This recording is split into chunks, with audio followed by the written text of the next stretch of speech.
Alright, yeah, welcome back to some more Magic Arena and back to the Wildcard Friday. Today we're going to be checking out the F&M at home event. It's going to be a historic brawl, but with 100 cards. So technically, it's just Historic Commander. You can just call it Historic Commander, Wizards. You can just do that.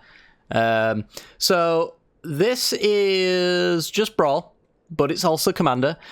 We have a legendary creature in our deck. In our command zone, as it were.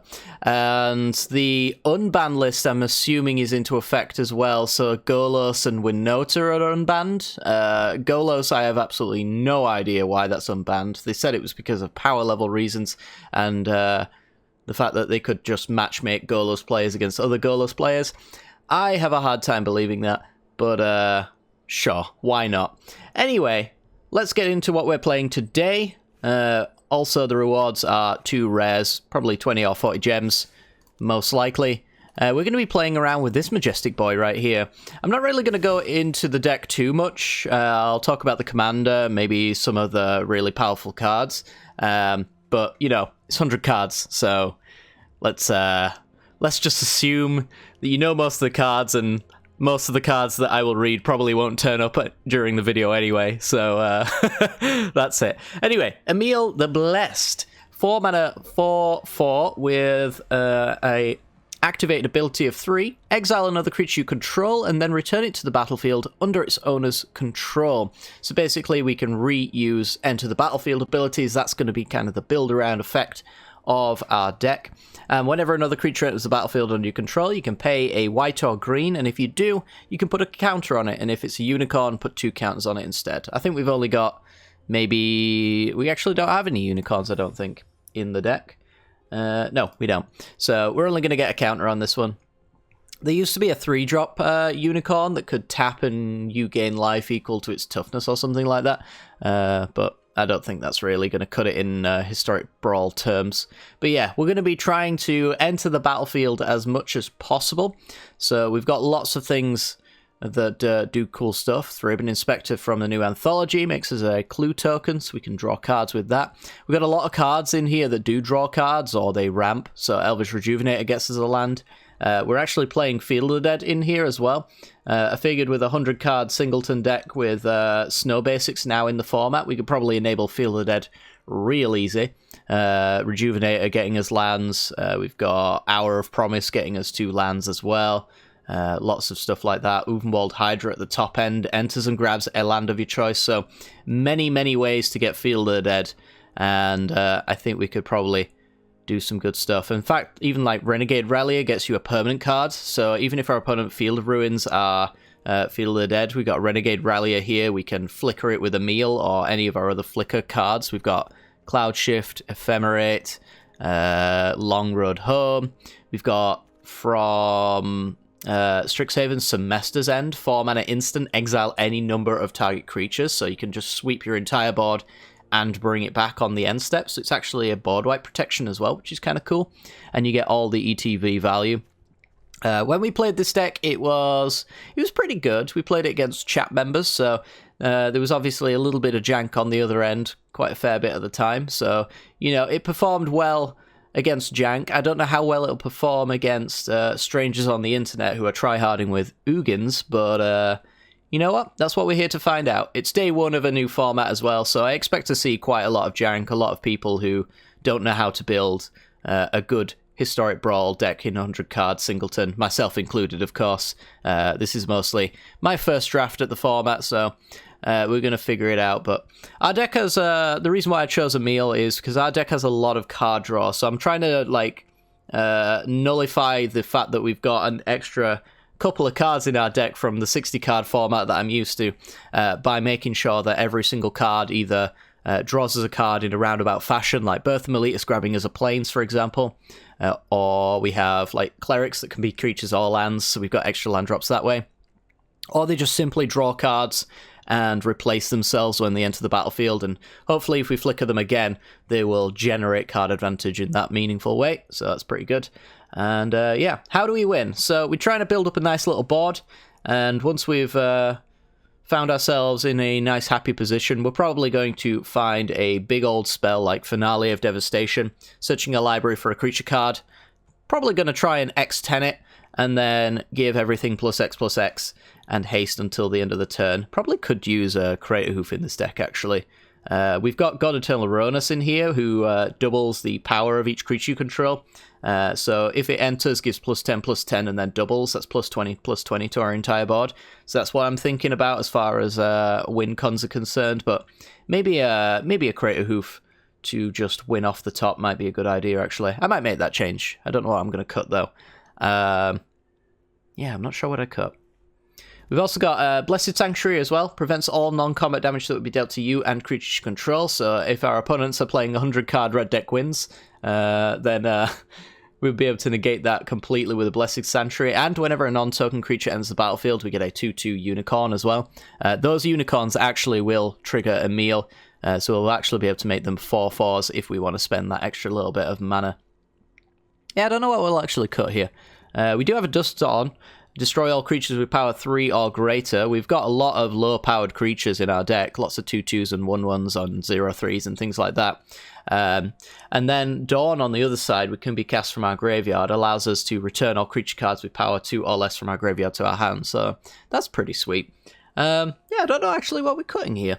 Let's make the quick cut now, because I think it's probably a good idea that we do that. Hornet Queen's pretty cute. I remember winning a lot with Hornet Queen. I like having the search effects around. Maybe just get rid of Crows and Grip. We have Skyclave Apparition, Night of Autumn, ECD, Cavalier of Dawn. That's probably a good one. And then we want Crater Hoof. There we go. Let's get that in. That makes it very easy to find a target for Finale. And we can actually X8 the Finale of Devastation that way. And Crater Hoof will do the ++ing and the trampling as well. So pretty good there.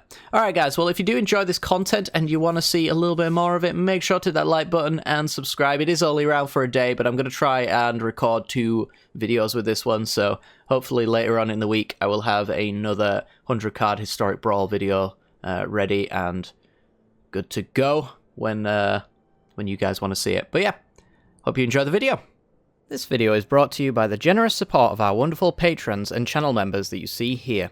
If you'd like to support the channel and get access to cool content like sneak peeks, bonus videos, polls on future content, or access to a personal deck critique from myself every month, then hit the join button down below, or check out the Patreon link in the description. With all that said, let's get into the gameplay.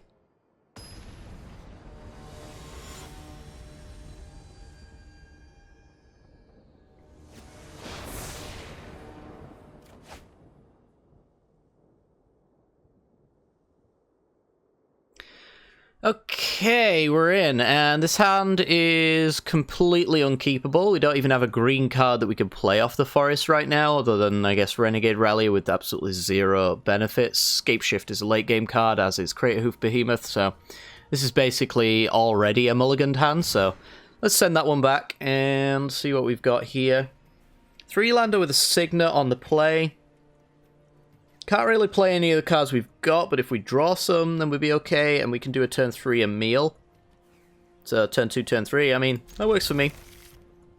So let's lead with Field of the Dead, because it's a tap land, and I imagine it will hinder my ability to play on curve later down the line. Put it with a Pelt Collector. Drew the late game card once again, you hate to see it. Alright, our opponent is playing Vorinclex Monstrous Raider, 6 mana 6/6 with Trample and Haste. If you would put 1 or more counters on a permanent or player, put twice that many counters of those kinds on that permanent or player instead. And if our opponent would put 1 or more counters on a permanent or player, they have half that many. So we get less value out of... what do we want to do here? We don't want to play Emiel, because Emiel just does nothing. I think we want to just go with Cultivate here. Get a Plains and a Snow-Covered Plains. Yeah, that seems right to me. Let's put the Snow-Covered Plains in. Have the Plains later, so we've got an ECD ready to go. So for us, Vorinclex shuts down our Sagas. It also shuts down the Fabricate side if we put counters on it, but we won't probably be doing that. We can go with Uvenwald Hydra here.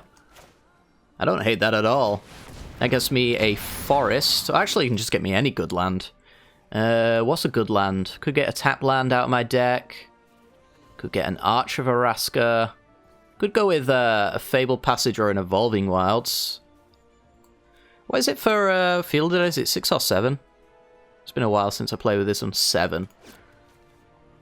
So if I got like a fetch land, I could play a land, fetch, and get another trigger going. I think a fetch land's pretty reasonable.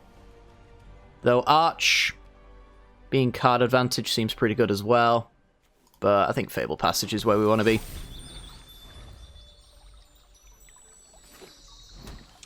Alright. Renata. Called to the hunt. And there's our planes. So 1, 2, 3, 4, 5, 6. This is not a unique land, but Sajiri's Shelter is. So should we play that? We could also Scape Shift, and then that's just like an excessive amount of zombies.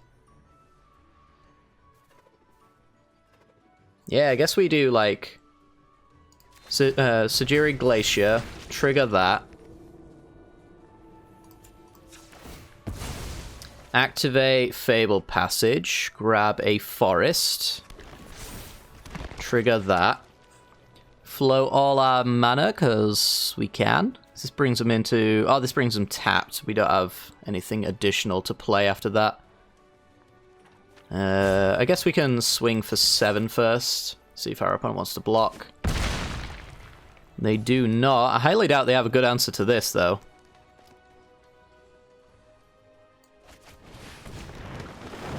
So keep the Field of the Dead. We're going to go down you.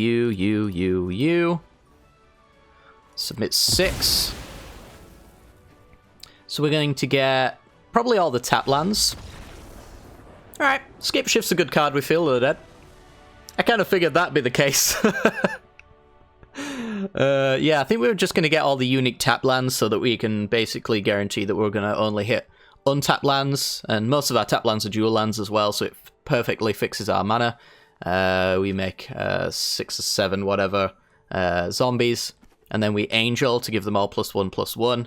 And then our opponent can't really win because they're several turns away from Vorinclex and only really in their deck have single target removal, so highly doubt they can keep up with the sheer amount of zombies there. But yeah, pretty good. Also should be noted as well that Uvenwald Hydra is a state-based effect. If we destroyed all of our lands, it would be a 0/0 at some point during all of this, and I believe that means it would have died. So something to keep in mind there as well. Yeah, our follow-up was just too powerful for them, and they just had a pretty slow hand. It's crazy how quickly we got to Field of the Dead, though, in our green-white deck. But yeah, pretty good. On to the next one.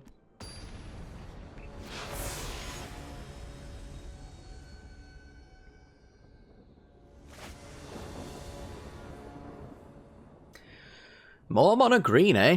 This one's against a slightly more aggressive mono green deck, I would say.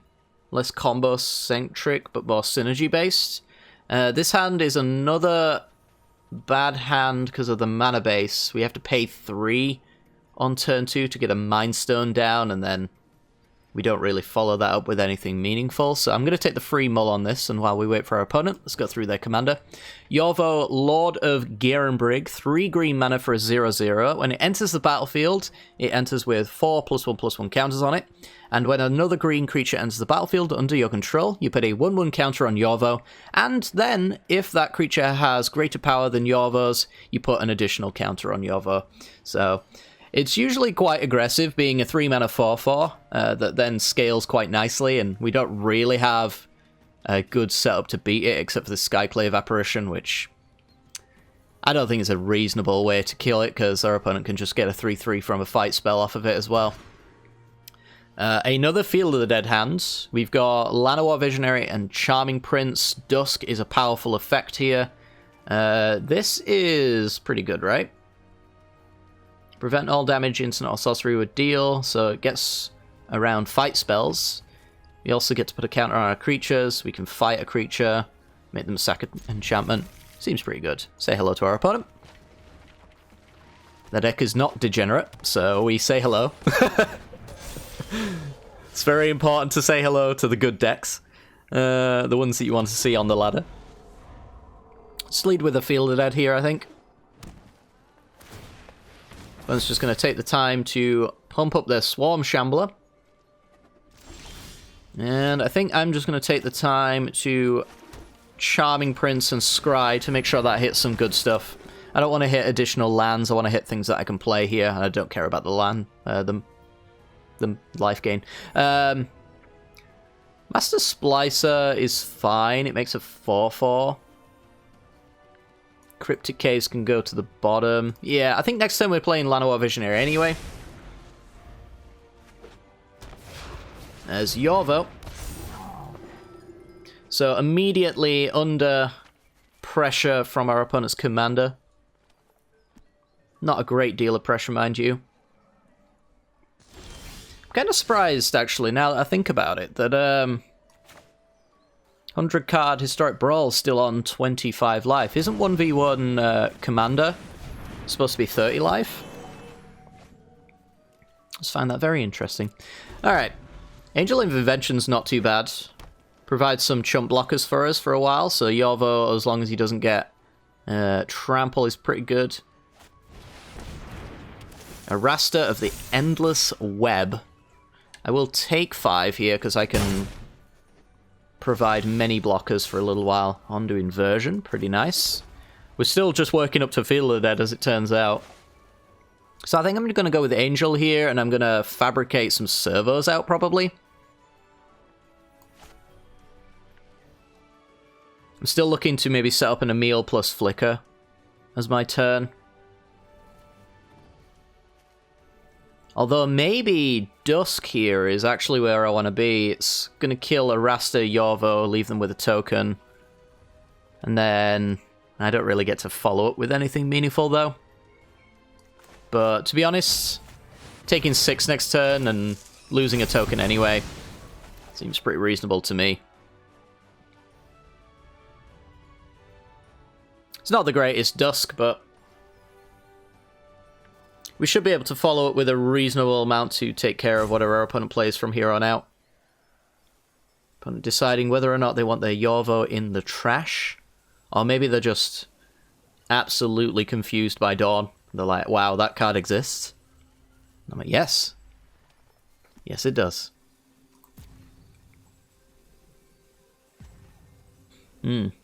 So, yeah, I think we're going to go with, like, Ondo Inversion as a land, maybe? Opponent. They have returned. Okay. I just want to trigger this Field of Dead as early as possible while they don't have a Field of Ruin or a Ghost Quarter. Because I think I just win if Field of Dead is online. And online for a while as well. I could always trade off some of these creatures as well, since Dawn returns them to my hand at some point. I don't really need to do that now, though. I can Angel of Invention first. Make them 3/3s, so they're actually decent blockers. And that'll buy me lots of time to get my Field of Dead online. I really want 7 mana, basically, so I can get the Emiel Flicker, because I don't really want it just to die as a 4-mana 4/4. So one of the downsides of Emiel is it doesn't do anything when it enters, which makes it usually a bad card in Magic terms. But, yeah, I've had a fair bit of luck with it in Brawl, at least. Opponent is properly in the tank. They did not like me killing their 4/4. Alright, well, they shall remain in the tank, I suppose. We're just going to go Angel Invention here. Let's get a forest. We've got an even amount of forests and snow-covered forests, so as long as we pick the type of basic that we don't have, that's always a good idea. Just going to make that a 3/3. Sure. So I think we'll go with a forest. I have a suspicion that snow-covered forest is our follow-up. So Angel enters. We're going to make some servos, I think. And hit our opponent for 6. Returning the favor. Even if they had a fight spell there to kill the angel, I still trade profitably into a 1-2. So we've got 4, 5, 6, and untapped land is our Emiel plus Flicker. And it goes with a Beanstalk Giant and a Harmonize. Okay. Well, they've got lots of cards. And I do have to be concerned, I guess, about our opponent just having Ugin the Spirit Dragon and winning. It's always a concern, right? But I do get to keep my tokens, so I guess Ugin dies on a -5.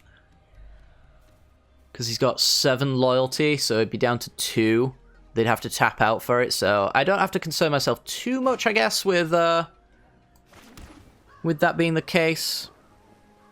Sack an enchantment, that's not relevant. Counter on a creature, not too relevant, and then a fight spell as well. So I could get in a lot of damage with Dromoka's Command here.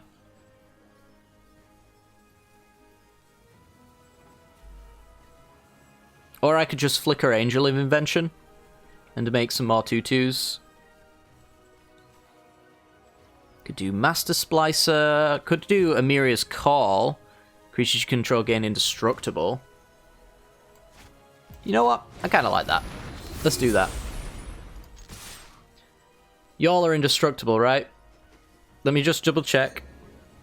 Oh, this is an angel, so it's not indestructible. Almost fell for the wonderful little trap there.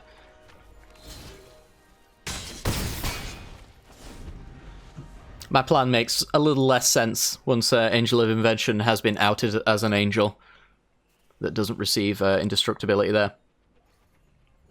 To be honest, I just wanted the attacking force in the air. Because if they are going to draw Ugin, I want to win really quickly. So they have a 7/7 Beanstalk Giant. A giant, by the way, that if it's based off of its storytelling counterpart, came from the sky and yet has no reach. But that's a thing. That's the thing. Alright, well, we didn't enable Field of the Dead. We got pretty damn close.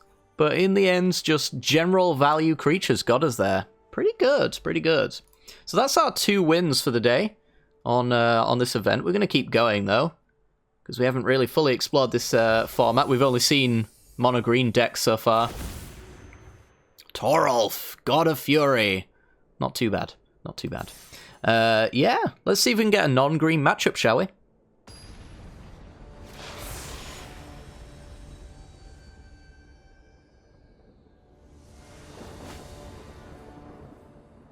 Alright, another Golgari matchup. Okay, so we've had mono-green, Golgari, Golgari. I'm starting to see a theme here with Wizards' new approach to deck strength matchmaking. It appears as though we can't have a matchup that doesn't contain a colour that we use in our deck. Oh well. Yeah, sounds fine. Putting us on the play, so we get a draw step, we get an abundant harvest, we can grab a land from that, I guess. That's probably what we want to do. Making our land drops is nice, so we'll name land. It's Castle Garenbrig. I mean, we have a fair few, admittedly, so maybe it's not the right call, but I don't know. Really need an untapped land. We've got 3 tap lands in our hand right now. 4, technically. I want to get this Rishkar down so I can get this Elder Gargaroth going. Our opponent is on the Gitrog monster, 5 mana, 6/6 with Death Touch. At the beginning of your upkeep, sacrifice the Gitrog monster. Unless you sacrifice a land, you may pay an additional land on each of your turns. Hey, we got a forest. And then whenever one of our land cards are put into your graveyard from anywhere, draw a card. So I'm expecting this to be a Field of the Dead kind of mirror. We have no 0 drops in our deck, so we're just going to pass the turn. So we at least get a Rishkar as a ramp spell, I guess. But it's got the Cultivate, so that sets up the Gitrog monster next turn, and we have no answer to it. So drawing one of those would be real nice. Finale on X3 is not an answer, actually. Because we have no... What do we need for a Finale to kill the Gitrog monster? Needs to be like X5, I guess, for Cavalier. And that ain't happening. Yeah, really solid start from our opponent this turn. I'm imagining they're just going to go Gitrog Monster, so anything I play here is going to stick. Long Road Home. Alright, so let's play Rishkar. Put a counter on Rishkar, so it's now a Mana Dork. Fable Passage is untapped now as well, so we can go grab a Snow-Covered Plains. Play the Elder GG. Wonder if I'm ever going to play Emiel in this in this format. I don't think I've ever managed to get round to doing that just yet.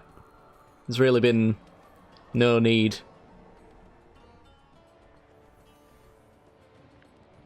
Cards in my hand have just been good value cards on their own. Alright, maybe a Gargaroth trade-off here. Looks like maybe they want to hold the Gitrog monster until it can do something, so like a Fable Passage in their hand or something like that might encourage such a maneuver. I'm going to go with the Thinning in this scenario, so rather than play the Plains in my hand, I'm just going to go get a Snow-Covered Plains so that we draw a lot less lands, because I'm kind of overdrawing lands right now. Play my own Elder GG. We probably lose this interaction because our opponent gets to untap and remove first and then attack. And I don't have the protection spell active right now. But I don't think playing Emiel there would really make much of a difference either. Yep, there it is. Gets in, probably draws a card. And I think we're just on the wrong side of history here. Our opponent on the play gets all the advantage.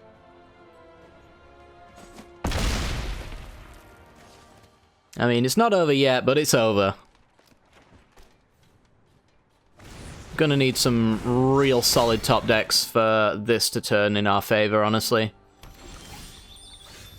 I don't really define that as a solid top deck. So, no answer to Gargaroth. I can do an X4, so I can get... what can I get with that? Mangara, Splicer, Solemn, Toski. So none of that really does any favors here. Yeah, maybe we just go Cultivate, grab Snow-Covered Forest, and Snow-Covered Plains? I guess it doesn't really matter. Put the Snow-Covered Forest into play.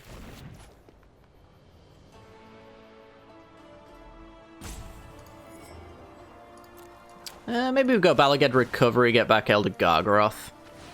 I think Finale next turn, as long as Rishkar lives, is going to go get me the Cavalier to kill their Gargaroth.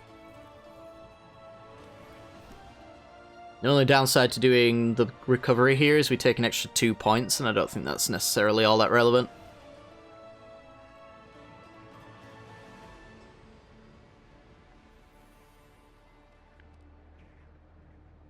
So, 5 cards for them. Ours is a virtual 3 card. 6 cards for them. Oof, owie, down to 11. And there's the Gitrog monster. Okay. So now we're in that position where it's hard to say whether or not we should even kill the Gargaroth now. Should we kill the Gitrog monster? Because that's kind of their deck. Grow from the ashes without kicker.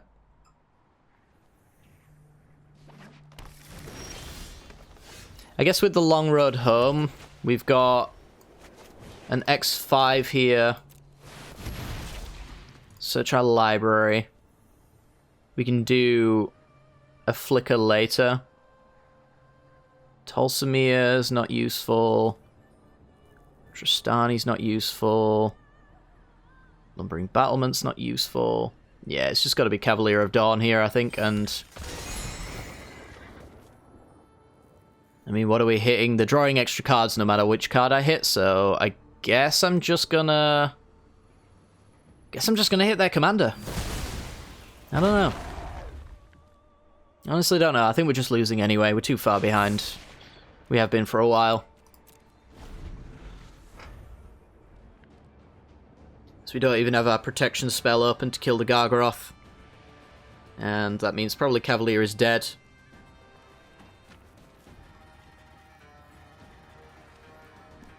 I think it makes just such minimal difference which target we hit here, because we're just going to lose to the other one anyway.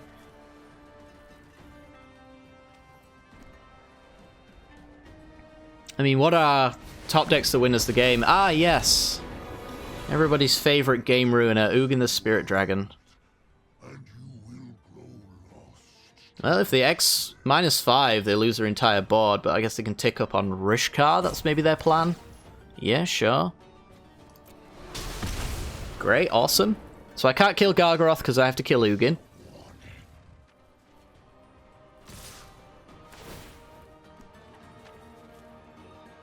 I'll have to take 8 here to kill the 3/3.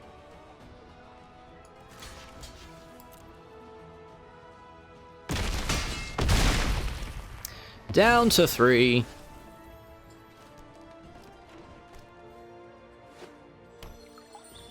And not holding the Fable Passage for Gitrog Monster is interesting, but I guess when you're that far ahead, little bits of incremental value just don't really matter anymore. You can just win the game by doing whatever you want. That card is terrible.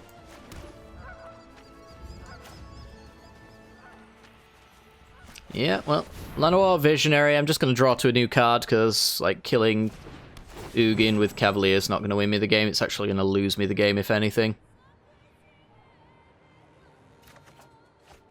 Tap land, and yeah, we just got Ruffle Stomped. On to the next one.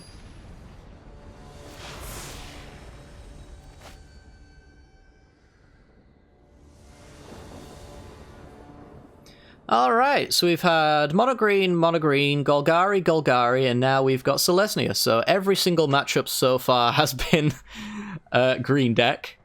Okay, deck strength matchmaker at its finest.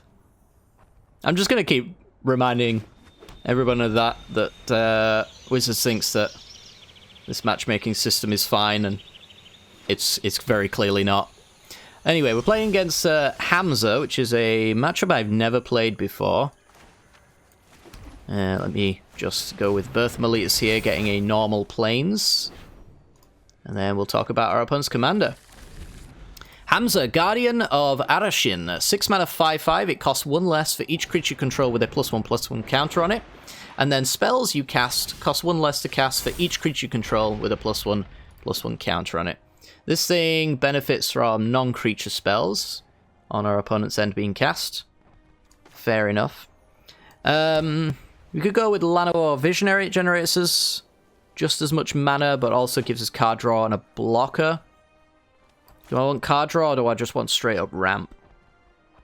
I guess I can Thragdaddy sooner rather than later. And this is thinning as well. It's better thinning than Llanowar Visionary. So we want Forest, Snow-Covered Forest.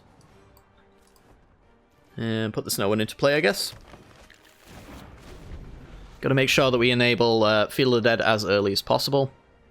Not that we've drawn it, but there's a good chance we will eventually. So Deeproot Champion, on a non-creature spell being cast, will reduce Hamza's price by 1. So 1-drops are basically free if you planned on playing your Hamza. This seems like a card we probably want to immediately destroy given the chance. Ooh, that's pretty good. So they get a counter on the Deeproot Champion, and they turn one of their lands into a countered thing, so now they've got Hamza next turn off of a land drop, if I can't answer any of the board. And I cannot answer any of the board. I guess we're going to cycle Long Road Home. That doesn't do anything. So let's play Llanowar Visionary. That doesn't do anything. And we'll play Relic. Eat our opponent's Emergent Sequence, I guess. Well, not great. But I imagine they can't really follow up with anything on Hamza, right? Well, they get 3 cost reduction, so I suppose they could do a 4-drop after Hamza here. Is it just any... Oh, it's just creature spells. So a 4-drop creature they could play here. Which would be pretty absurd.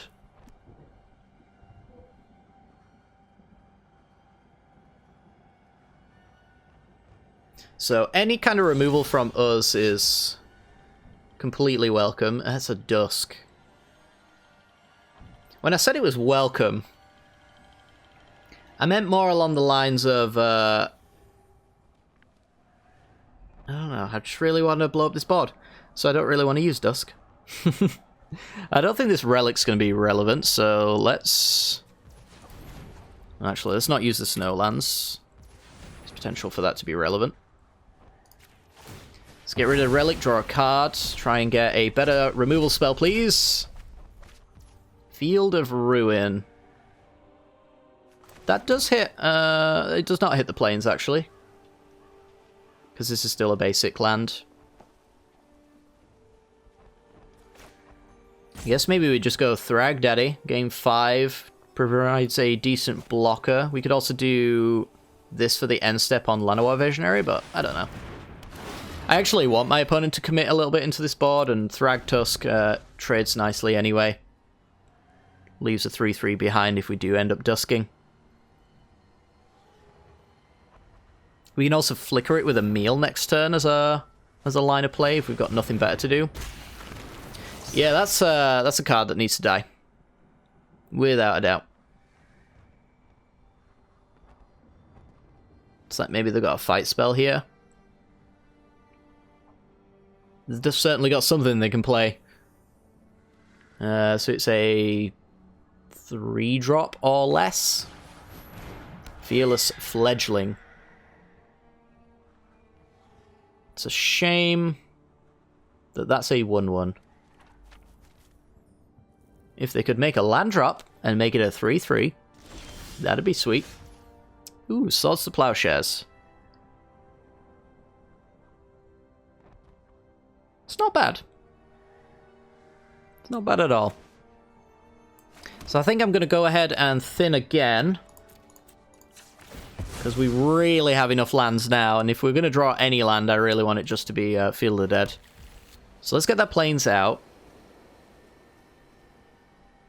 So I could Emiel, Flicker, gain a 3-3, gain 5 life.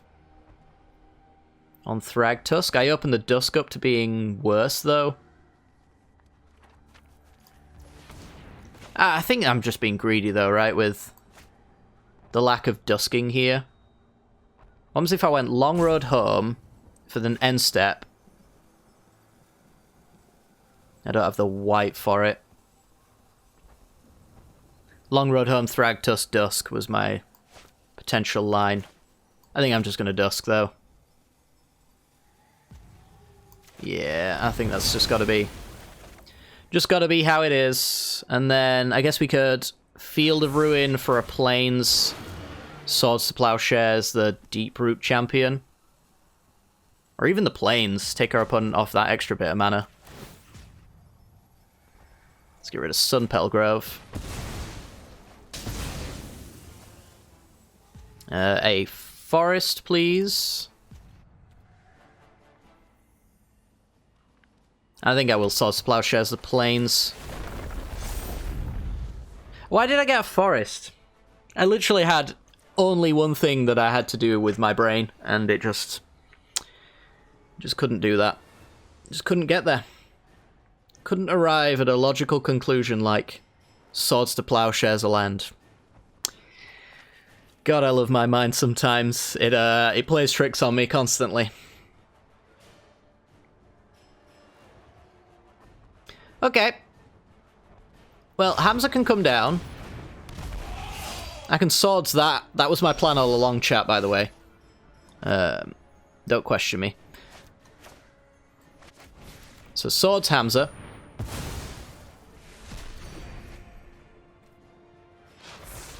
Opponent goes up to 30, that's totally fine. We want to Hornet Queen here. I might actually...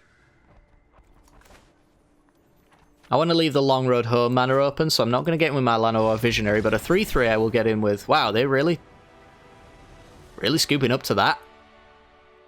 Alright. It was going to be pretty bad for them. Like, we were making 4 insect tokens with Death Touch that they couldn't get through, and then if they tried to remove it, we were going to literally take it out of combat off the battlefield until the end step, so then we get 4 more insects. It is pretty much over with Hornet Queen plus Emiel, but I just can't get to play Emiel with a flicker here. It's really weird. Maybe we've got time for one more, I don't know. This might be a longer than a normal video, but I want to play Emiel, and I want to play it in a way that makes actual sense. So, on to the next one.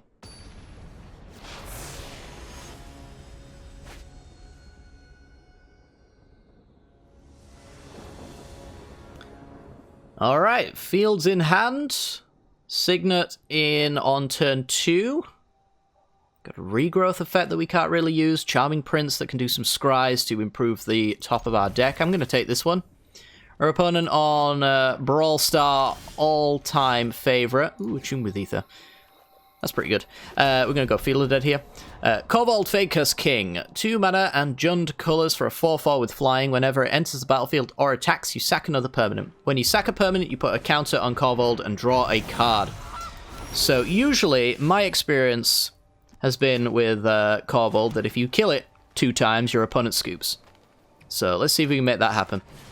Let's go Arcane Signet. We're going to Attune with Ether to thin the deck, grabbing a Snow-Covered Plains. And pass the turn. Got no use for that energy whatsoever. Could maybe put an Ether Hub in here, I don't know. It seems like an unnecessary risk in all honesty. Opponent's got a Clothis. Alright. We don't really use our graveyard all too much, so that's not going to be too bad. I could technically even regrowth the Attune with Ether. I don't see that being necessarily a good idea, but I also don't know what regrowth's going to do if that's not the line we take. I think we just Charming Prince, though. I think we just assume this card is bad and we'll set up our next ones. So let's go for a Scry, because I do need to find an answer to Kobold, and we just found it.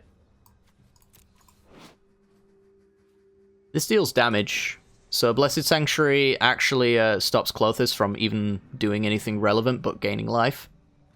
That seems good. So yeah, next time we can play ECD, assuming our opponent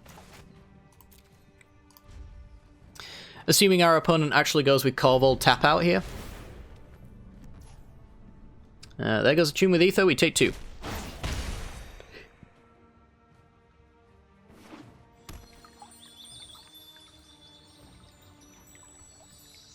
So, Fabled Passage gets cracked. I think that's usually just Kobold coming out here. Kobold comes out, eats Goose, maybe. Because they're going to have to use the food token to get it out there.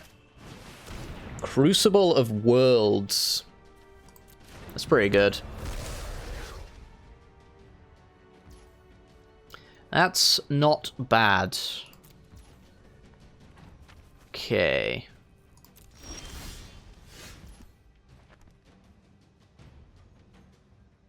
So, we've got Blessed Sanctuary next turn. Our opponent is going to play Fabled Passage from the Crucible of Worlds, and then get out their Kobold.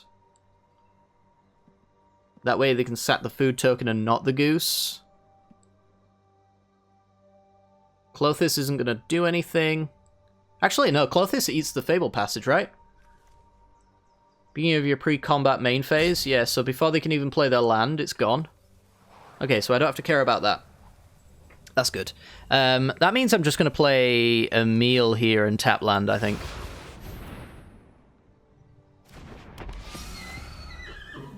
Let's keep Cloud Shift open in case our opponent has removal. Oh, no. I do want to go to combat. Ooh. Almost missed a point, 2 points of damage there. Oh my god. Can you imagine that mattering?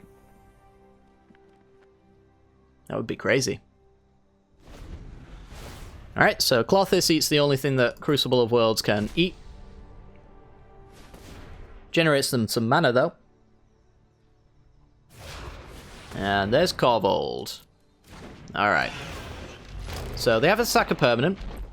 I'm guessing it's going to be... Oh no, opponent, you do not want to be sacking your land. Oh no. See, this is the problem with Corval decks, is they sack all their value, and then they end up losing it. I guess they had Crucible of Wolves, in fairness. So that does make some sense. Fatal Push, my Emiel. This is why we shocked. We say no, no, no.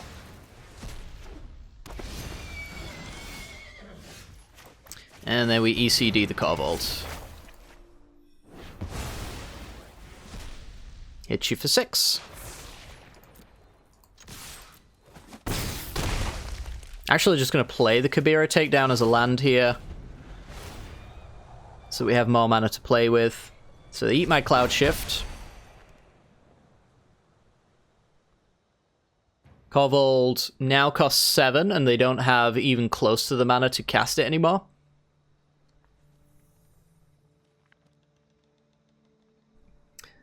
If we get down Great Henge for 5, so 1, 2, 3, 4, 5, that leaves us with 3 mana for max. So not going to be able to play anything off of Great Henge currently, but maybe off of a top deck we can get there. You also can still Emiel Flicker as well, so we have that available. So grabs a land to undo the damage they just did by playing their own commander. Tap land for us, which is fine. There we go. So we can protect our own creatures here because Emiel can flicker Charming Prince, and Charming Prince flickers Emiel out. So we have nothing to really concern ourselves with there, as long as we don't trade the Charming Prince. So I'm just going to let them draw here. They're just going to like use it on Corvold anyway to sack, so might as well try and get them to use some lands maybe. Alright, so hit me for 2. Eventually we will get out the Blessed Sanctuary. I mean, end step what we're going to be doing is flickering Charming Prince and scrying, so we should get a good draw. And I'm not totally against anything dying here, because ECD on 3 brings back whatever dies creature-wise. Would hate to see an Assassin's Trophy on... yeah. On the Great Henge. That would suck. I guess I can regrowth it back, though. So we take that. We're going to grab a basic Plains, which I think just enabled our Field of the Dead. Fantastic. Thanks, opponent. Pay 1? Yeah, sure. It's a 3/3 now. And do I flicker the Charming Prince? I think the answer is yes. Because either one of them dying just gets brought back by ECD anyway, so let's take this opportunity to scry and improve our draw. Rejuvenator, Llanowar Elves. I don't think any of those are really what we're looking for. Like, Rejuvenator is a land drop for Field of the Dead, but we don't need it.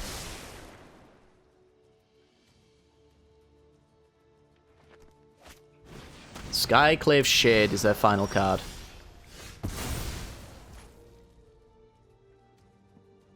Alright, so Sunpetal Grove, Regrowth, 1, 2, 3, 4, 5 for the Henge leaves us with 4 mana. So we pay this because we can't play Blessed Sanctuary, I believe. Oops.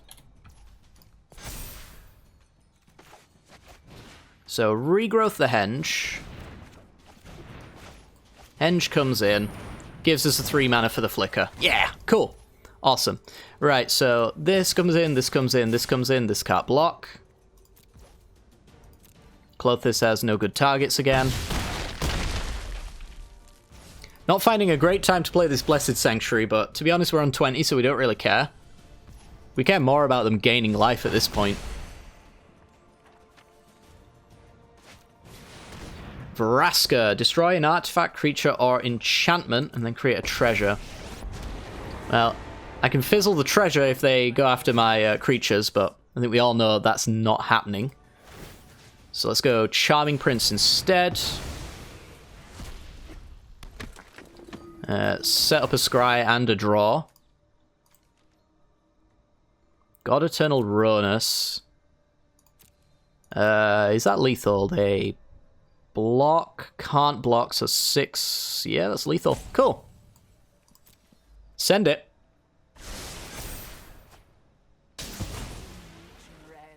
So they've got to do something with their final piece of mana here. Otherwise, they are dead.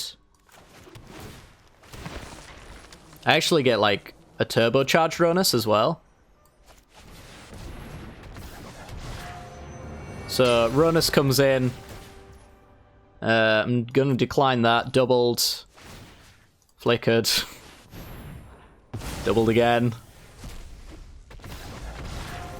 Dang it, opponent! Why won't you let me overkill you? Well, we wanted the Emiel win, and we got the Emiel win. So, you know, 16 here, 12 here, 12 here, another 12 here. Ready to go. Basically, all of them are threatening enough of lethal for us, our opponent not to be able to win the game. Can't block here. This is just a pre-block here, so taking a hell of a lot of damage. It's basically the takeaway from this one. And yeah, pretty good. Alright, so verdict on this deck is that it's pretty good. If you do like playing against green decks, then this one's for you, because Wizards decrees that the only fair matchups are green matchups. So yeah, if you do appreciate green matchups, then I'd recommend playing this deck.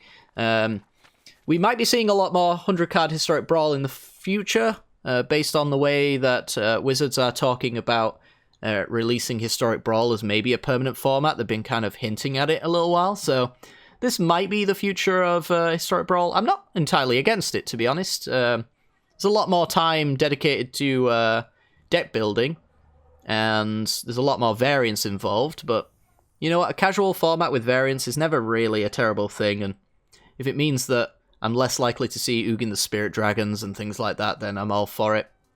But yeah, hopefully guys have enjoyed today's video, and if you have, make sure to hit the like button and subscribe. It helps out the channel a great deal, and I do really, really appreciate it. And yeah, I'm going to leave it off here, folks. Take care, and good night.